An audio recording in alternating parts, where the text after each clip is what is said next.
Assalamualaikum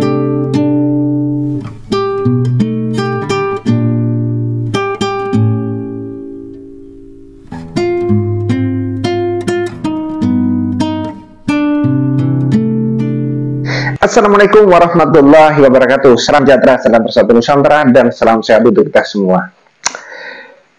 Sampai dengan hari ini banyak sekali bukti-bukti kejahatan dari Habib Lutfi bin Yahya.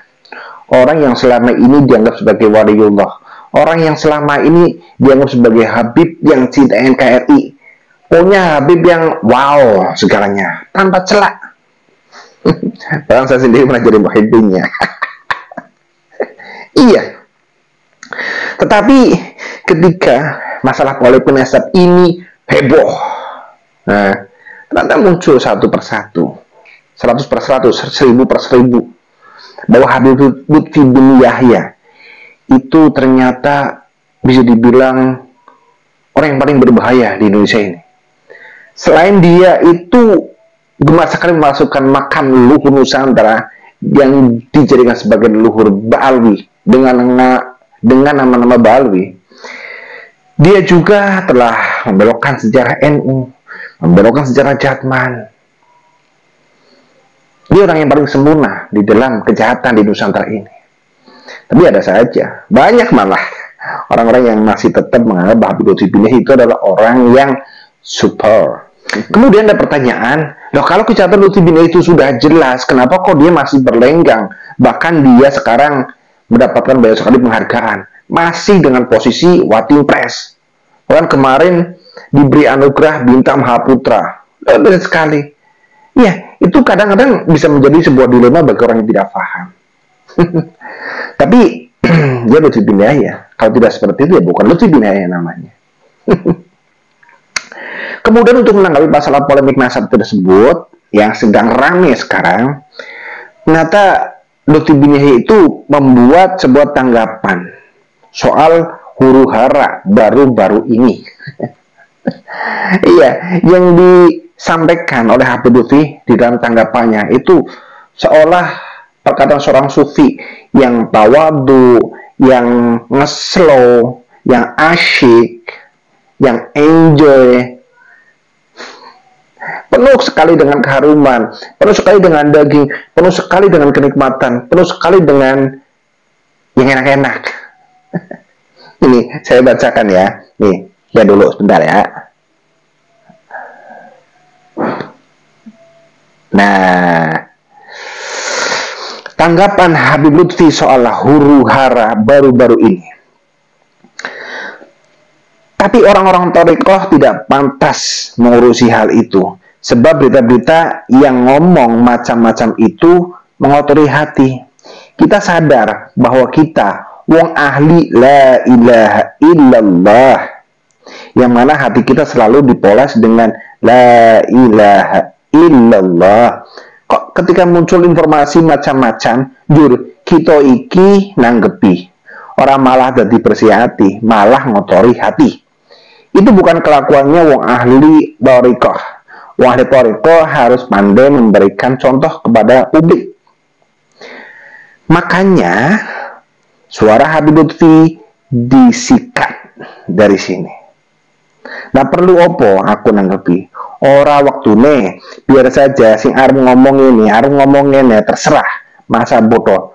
Kayak apa ngeneke Habib Lutfi sak karepmu. Tapi janji nguti-nguti NKRI, Habib Lutfi turun ke jalan.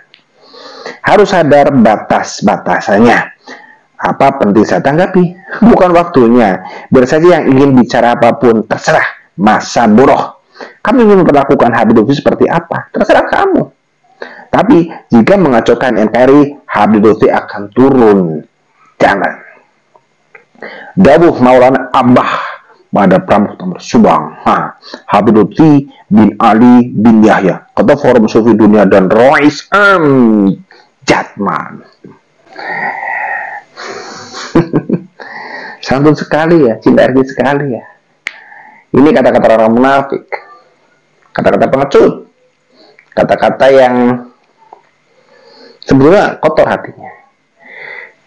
Atau memang kalau orang-orang ya Habib Syiah begitu ya, senang buat bertakiyah ya. Dia yang melempar, dia yang ngumpetin tangannya. Dia yang menebar, dia yang lari. Iya, ya begitu. Dia melakukan kejahatan, seolah dia playing victim. Saya begini kok, saya difitnah kok, nggak malu. Ya kalau orang normal, orang waras, ya Habib Lutfi itu harusnya minta maaf. Kecuali tidak ada bukti, kecuali tidak ada saksi. Apalagi zaman sekarang, zaman kemajuan, mudah sekali diakses. Seperti kata Sumodiningrat, jelas dari Keraton Jogja sudah berapa kali untuk berusaha biar masalahnya cepat clear, nyatanya malah Habib Lutfi yang selalu menghindar. Makam-makam lain, termasuk makam kakek saya, itu dia segafkan, bangsat namanya. Iya, tidak hanya 1, 2, tidak hanya 10, 20, tidak hanya 100, 200, banyak sekali. Sejarah NU, sejarah Jatman, siapa yang tidak tahu? Ini bisa diakses di internet, lihat sejarah Jatman versi Habib Lutfi, sejarah NU versi Habib Lutfi, bisa diakses. Dan bilang itu hanya tulisan, bisa saja ada orang lain mengedit. Lihat di dalam video-videonya, nggak mungkin itu untuk diedit gitu. Mana sekarang teknologi AI, ngapain juga mengandalkan teknologi AI gitu. Jadi videonya itu banyak beredar kok tentang pengakuan dia.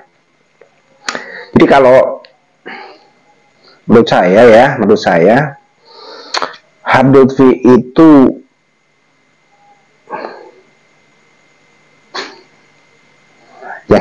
jangan mengingat macam-macam lah. Jangan nanti kualat. Enggak, pokoknya kejahatan memang harus segera diselesaikan. Kalau sekarang posisi dia itu masih menjadi Watim Pes, sering mendapatkan penghargaan ya, bintang Mahaputra begitu. Ya tunggu saja waktunya. Setiap orang itu punya kadaluarsa. Jadi entah besok, entah lusa, entah setelah menjadi Watim Pes, entah setelah para jamaahnya, para muhibbinnya sudah pergi, lihat saja. Karma pasti akan menjemputnya, ya. Apalagi ngomongin masalah toriko, dikiranya dia itu ahli toriko, sehingga apa yang dikatakan itu bisa minalati. Ya kalau toriko yang benar gitu ya, oleh toriko hanya untuk kedok saja. Toriko digiring, dikamuflasekan, kemudian dijalankan toriko halawiyin. Soalnya disetting bahwa toriko halawiyin itu adalah sumber dari segala sumber toriko. Ini bentuk serakahan. Dan kalau manusia-manusia seperti ini masih datang di dunia, saya khawatir para muhibbin yang punya otak tapi tidak pernah memakai otak, atau muhibbin yang tidak punya otak tapi sosokan punya otak, itu akan semakin banyak.